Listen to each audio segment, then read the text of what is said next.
Oh, did I grab one? You have one? No, sir. I wonder what I did with mine. I bet you. Okay. There's one there. Kind of, yeah. Michael said he bought one that did one time like you're done, like you can go.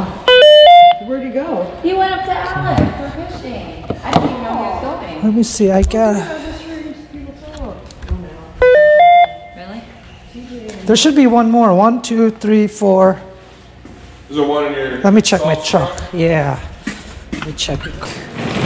Should be on somewhere.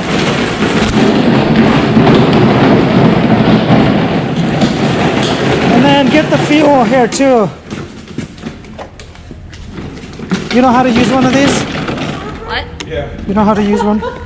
You just push it to empty the gas or what? Yeah, this just drops here. Okay. Take that.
Salt yet?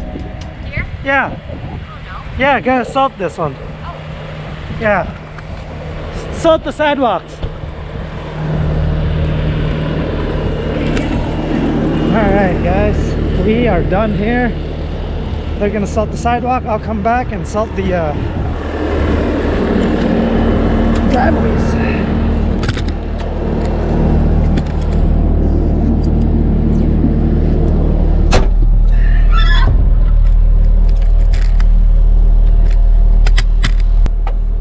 Moving right along.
Outworking the wheel machine.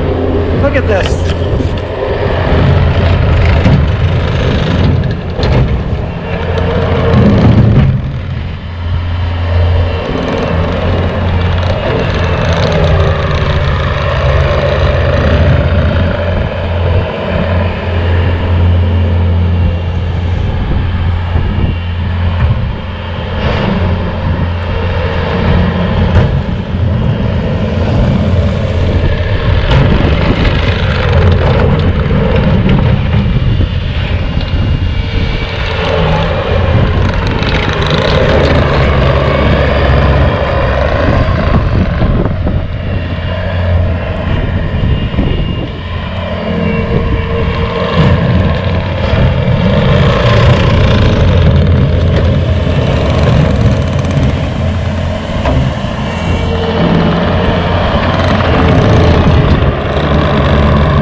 Alright guys, so if we ever get another skid, we're gonna get a track loader with the zigzag pattern tracks on them.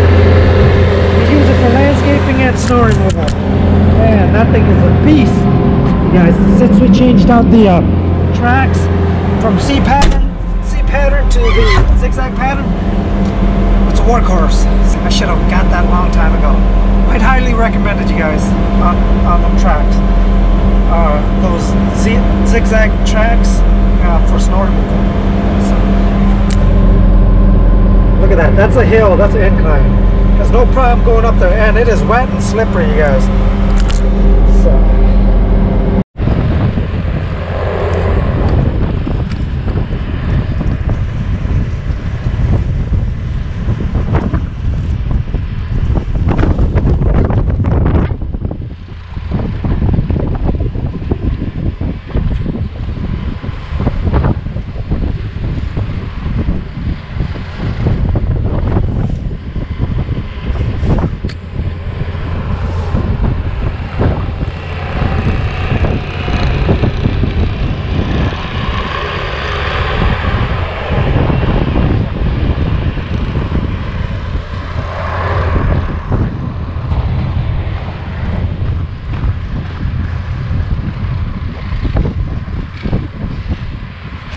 How's it going? Thank God for that snowblower. I know. Could you use another one or what? For up here, I don't think so. Yeah.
All right, guys. So this morning, or last night, we were out pushing until like 1 in the morning, moving snow. So today, you guys, I got a few calls from one-time clients and stuff, you know, that just we get random calls after the snow event, and so we normally get that, but man, I don't like how this is draining. It's just the way they poured this concrete. It's not draining where it's supposed to. Better move some of this stuff up. So we're gonna go out and we're gonna go move some snow. But this time I am gonna throw on the, put on the Bobcat snowblower. So we're gonna put the snowblower onto the T595. You guys, this track, the zigzag pattern track here, we just put this track on. Great for snow, very good for snow. You guys, the C pattern that we had on here before, it was useless in the winter. It works fine in the when you're doing landscaping and dirt work, but not in snow. So, guys, I'm very glad. I'm happy that we invested in this. This was like $1,600, about $1,700 to install and everything. But love it, you guys. We love it, love it, love it. So we got one property that it's an incline hill, and normally even like with the snow today, the snow that we have today, even with our Snow Wolf, you guys, tires, it would spin. So we'll see with the track here how that's gonna do. So let's go outside. The snowblower's outside. So let's unhook this 84-inch snow bucket and get the snowblower hooked up.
All right, guys, so I am back, and overall, you guys, this track unit and the blower did an awesome work. Awesome job. You guys, if anybody is in the snow removal game and have tracks on their skid, and you suffered just like I did, getting frustrated with those C-pattern tracks that would never move in snow or get any traction, highly suggest to get the zigzag pattern. This is the wide track, 16-inch. They make the 12-inch too if you have a narrower track. But wish I would have found this years ago. People, you know, you never could get the right answer online, like if people liked them or not. But you guys, I tested out myself. I'm not gonna sit here and lie to you guys. I'd highly recommend it. Get it ASAP. Stop fighting with. Gotta have the right tools, you guys, to, you know, to get the job done. So that was an awesome investment. So, all right, guys, that's it. I'm gonna head home and get my rest. It's been a long day.